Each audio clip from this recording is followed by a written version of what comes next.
প্রিয় করিমগঞ্জবাসী, মাগরিবের 20 মিনিট সময় আছে, আমরা নামাজ পড়তে যাব। দ্রুত কথা শেষ করে দিব। আপনাদের তো হাওড়াওয়ার এলাকা, আমি এই এলাকা আগে আসি নাই। কিশোরগঞ্জে ঘোরাফেরার জন্য অনেকে নাকি আসে। তো এবার রাজনীতির জন্য, প্রোগ্রামের জন্য এসেছে, খুব ভালো লেগেছে। আজকে দুপুরবেলায় হলো বোয়াল মাছ খাইছি, বাইং মাছ খাইছি, ট্যাংরা মাছ খাইছি, পুঁটি মাছ খাইছি। এত সুন্দর আপনাদের এই কিশোরগঞ্জের এলাকা, এটা বাংলাদেশের সামনে তুলে ধরা প্রয়োজন যে বাংলাদেশের একটা খনিজ লুকিয়ে আছে, হলো সেটা হলো কিশোরগঞ্জ। পুরো বাংলাদেশ এসে দেখে যাও কিশোরগঞ্জে কি লুকিয়ে আছে।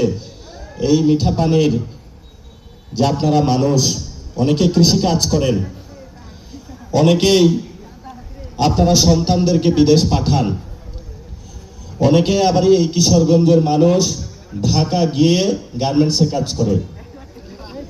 তো আমি আপনাদের প্রাথমিক যে সমস্যা, এটা কয়েকটা কথা বলবো। প্রথমত, আমাদের যে বাংলাদেশের যে কৃষি ব্যবস্থা, এই কৃষি ব্যবস্থা বাংলাদেশের মানুষের অনুকূলে নয়, এটা ধ্বংস করে দেওয়া হয়েছে।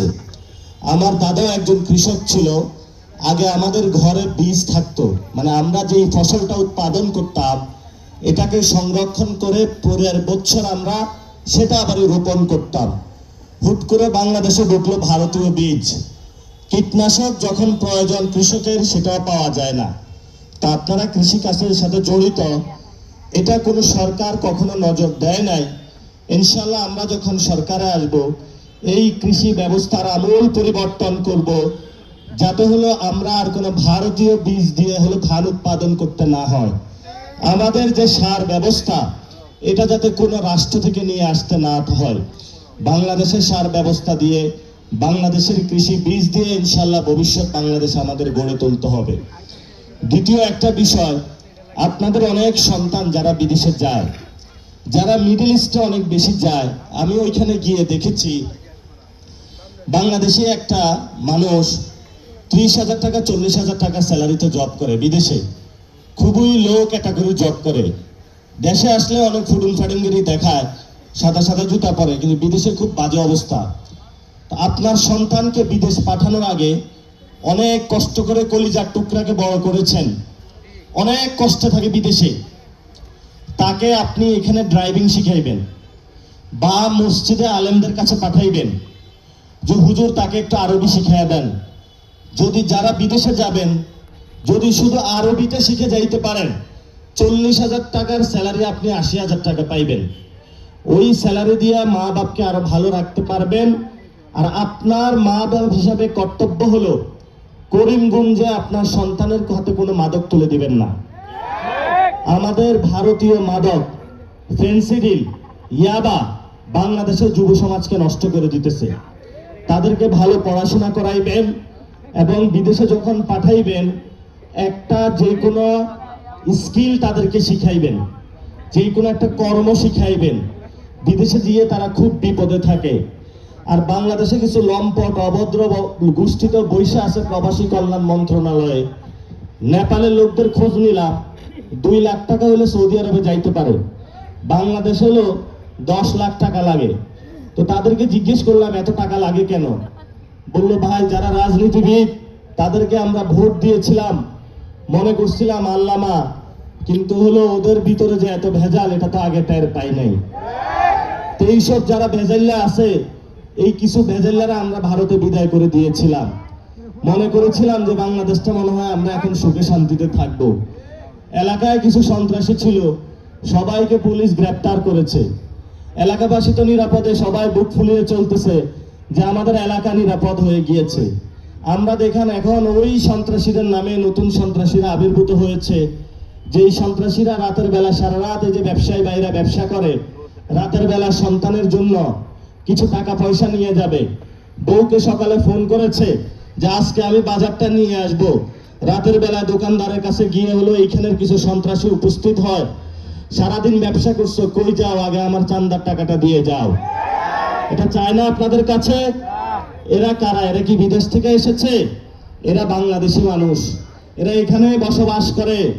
এদের হলো বেহায়া যে বাংলাদেশের করিমগঞ্জের মানুষের পানি, মাটি, জল, বায়ু সবকিছু খেয়ে একজন হালাল ব্যবসা করে তার রিজিকে কিভাবে সে গিয়ে হাতটা বসায়। এই ইলেকশনের সময় আমি চাঁদাবাজি নিয়ে কথা বলেছি। কেন কথা বলেছি আজকে আপনাদেরকে কারণটা বলি।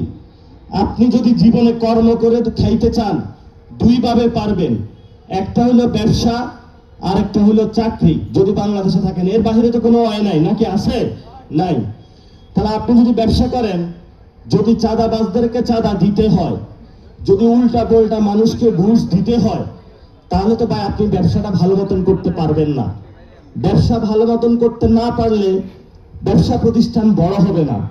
বড় না হলে এই করিমগঞ্জের যে ছেলেটা পড়াশোনা শেষ করছে, 25 বছর বয়স হয়েছে, অপেক্ষা করতেছে, মা বলতেছে মেয়ে দেখে আসছি তোর বিয়ে করাবো, তুই চাকরি নেস না কেন? সে একটা চাকরি পায় না। প্রতিদিন রাত্রে গেলে আপনারা মা বাবা তাদেরকে বকা দেন যে এখানে যাযাবরের মতন ঘুরতেছো, আমার মাথার উপরে বসে আসো, একটা চাকরি নিতে পারে না। ওই ব্যবসায়ী ভাই তো ব্যবসাও বড় করতে পারে না, ওই ছেলেটাকে চাকরিও দিতে পারে না। আর ওই ছেলেটা যখন চাকরি করতে যায় কোনো চাকরি পায় না, কারণ চাঁদাবাজদের কারণে এখানে কোনো ব্যবসা করা যায় না। এই জন্য আমরা বলেছি বাংলাদেশে আমরা পরিবর্তন করতে চাই। এই পরিবর্তনের জায়গায় বাংলাদেশের সংস্কারের কথা বলে আমরা চিন্তা করেছি, চিৎকার করেছি। এই চিৎকার করতে করতে একটা সময় শহীদ ওসমান হাদি ভাইকে আমরা পাইলাম। শহীদ ওসমান হাদি ভাই রাজপথে দাঁড়ায় বলল যে বাংলাদেশে আজাদির পথে চলতে হবে, ভারতের সাথে কোনো নেগোসিয়েশন করা যাবে না, আওয়ামী লীগরে দৌড়ায় দৌড়ায় জেলে ভরতে হবে। ওসমান হাদি সবার কাছে শত্রু হয়ে গেল, সবাই তারে বলল পাগল। এই পাগল বলল আমি আমার জীবন দিব কিন্তু জুলাইকে দিব না।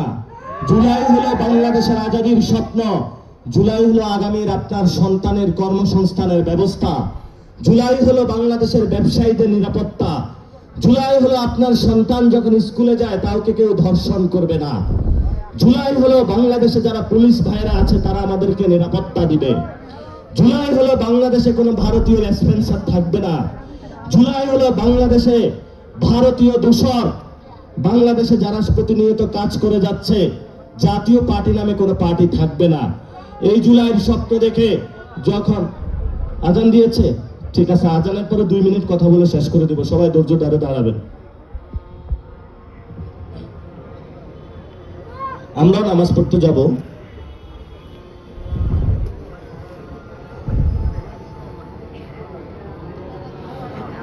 করেছিলাম, এখনো আপনাদের কাছে এসেছি। আমরা শহীদ ওসমান হাদি ভাইয়ের মতন বলবো, আমাদের জীবন নিবে, তবে আমরা জুলাই দিব না।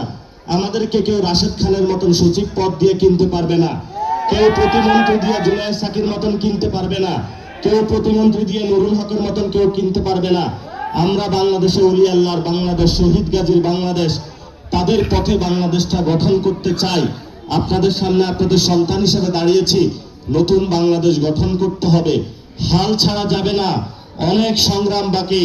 তারেক রহমান বিশ্বাস করেছিল বাংলাদেশের মানুষ 70% ভোট দিয়েছিল। তারেক রহমান আমাদের সাথে ভালো কাজ করে নাই। তারেক রহমান বাংলাদেশকে ভালো কিছু দিতে পারবে না, এটা আমরা বুঝে গিয়েছি। ওনার প্রতি আমাদের বিরাগ নাই। যেই পাগলে নিজের পায়ে কুড়াল মারে ওই পাগলরে বাংলাদেশে কে বুঝাবে? ওনাকে বললাম সংস্কারের জন্য, উনি গেছে কুসংস্কারে। তারেক রহমান নিজের পায়ে কুড়াল মেরেছে। আমরা তারেক রহমানকে নিয়ে আর কিছু বলতে চাই না। আমরা আগামীর বাংলাদেশ গঠন করতে চাই, সংস্কারের বাংলাদেশ। যারা আমাদের খুন করেছে তাদের বিচার করতে চাই। আগামী স্থানীয় নির্বাচনে আমরা আপনাদের সাথে ভিক্ষুকের মতন এসে দাঁড়িয়েছি। বিএনপি যেহেতু আমাদের সাথে প্রতারণা করেছে, আমরা আর কোনো দল দেখার সুযোগ নাই। এখন আমরা জনগণের কাছে এসেছি, আমরা ওনাকে প্রার্থী করে নিয়ে এসেছি, ওনাকে ভোট দিবেন। আগামীর বাংলাদেশ আপনারা সকলে মিলে গঠন করবেন। সবাইকে আসসালাম।